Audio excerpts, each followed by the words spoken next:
জয় যিশু। প্রথম পাঠ রাজাবলীর প্রথম গ্রন্থ ৩ অধ্যায় ৪ থেকে ১৩ পদ। ঈশ্বরের কাছে সলোমন চাইলেন যোগ্য শাসক হওয়ার বিচার বুদ্ধি। একদিন রাজা সলোমন বলি উৎসর্গ করবার জন্যে গিবিয়নে গেলেন, কেননা তখন গিবিয়নেই ছিল প্রধান উচ্চ পূজন স্থান। সেখানকার যজ্ঞ বেদিতে তিনি ১,০০০ পশু আহুতি দিলেন। সেখানে গিবিয়নে ভগবান একদিন রাতের বেলায় সলোমনকে স্বপ্নে দেখা দিয়ে বললেন, বলো, কি চাও তুমি, কি তোমাকে দেব? উত্তরে সলোমন বললেন, তোমার সেবক আমার পিতা দাউদ তোমার দৃষ্টিতে আন্তরিকভাবে বিশ্বস্ত, ধর্মিষ্ঠ, সত্যনিষ্ঠ থেকে জীবনযাপন করতেন বলে তার প্রতি তুমি কত স্নেহই না দেখিয়েছিলে, আর তোমার সেই পরম স্নেহের কোনো পরিবর্তনও ঘটেনি।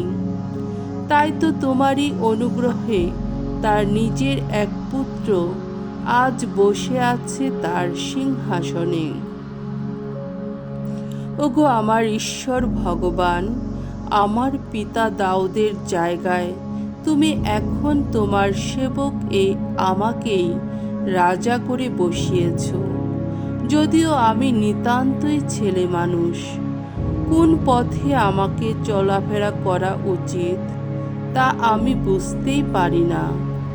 তোমার সেবক আমি তো এখন রয়েছি তোমার মনোনীত জাতির লোকদেরই মাঝখানে। এই জাতির জনসংখ্যা এতই বিপুল যে তা গণনা করা বা তার হিসাব রাখা সম্ভব নয়। তাই তোমার এই সেবককে এমনই এক অন্তর দাও, যে অন্তরে থাকবে বোধ বুদ্ধি, যাতে সে তোমার জাতির সুশাসক হতে পারে, ভালো মন্দের তফাৎ বুঝতেই পারে। নইলে তোমার এই বিশাল জাতিকে শাসন করতে পারে এমন সাধ্য কারই বা আছে?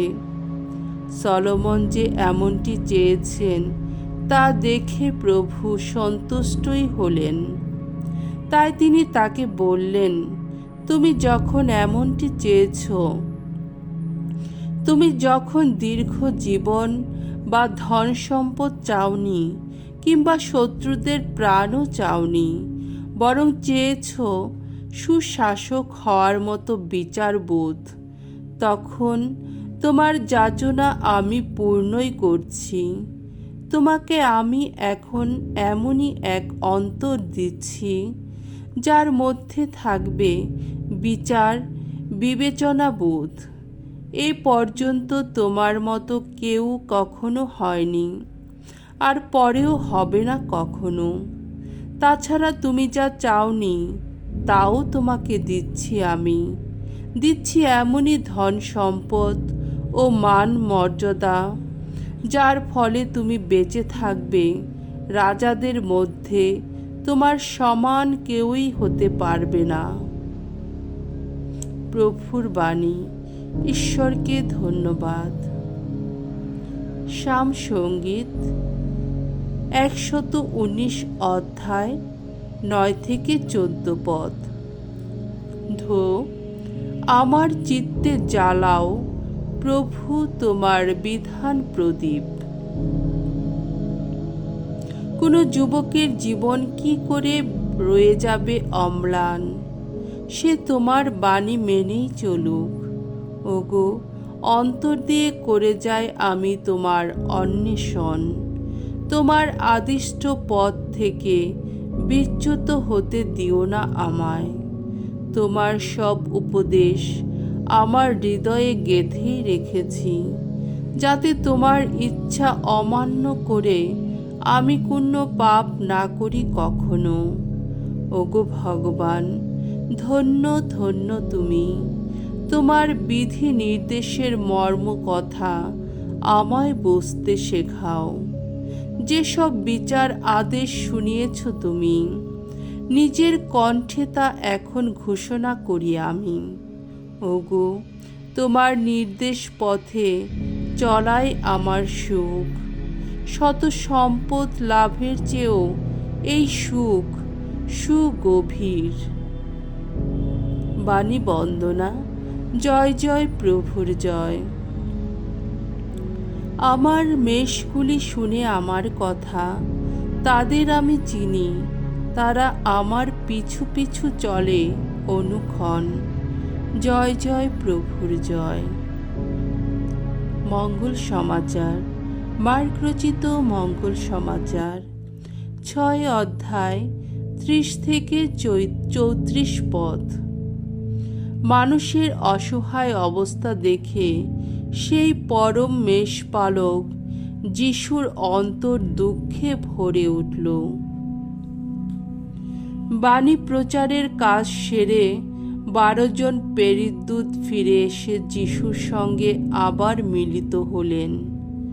তারা যা কিছু করেছিলেন ও যা কিছু ধর্ম শিক্ষা দিয়েছিলেন তা সমস্তই তাকে জানালেন। যিশু তাদের বললেন, তোমরা এখন কোন নির্জন স্থানে গিয়ে নিরিবিলিতে আমার সঙ্গে কিছুদিন থাকো, বিশ্রাম নাও। কারণ এত লোক তাদের কাছে আসা যাওয়া করত যে তারা খাওয়ার সময় পর্যন্ত পেতেন না। তাই তারা সেখান থেকে নৌকো করে এমন একটি নির্জন জায়গায় রওনা হলেন যেখানে তারা একটু নিরিবিলিতে থাকতে পারবেন। কিন্তু লোকেরা তাদের যেতে দেখল, অনেকে তাদের চিনতেও পারল।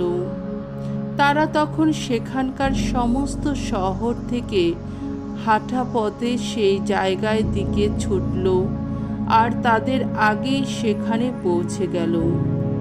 ফলে নৌকো থেকে নেমে যিশু দেখতে পেলেন সামনে বহু লোকের ভিড়।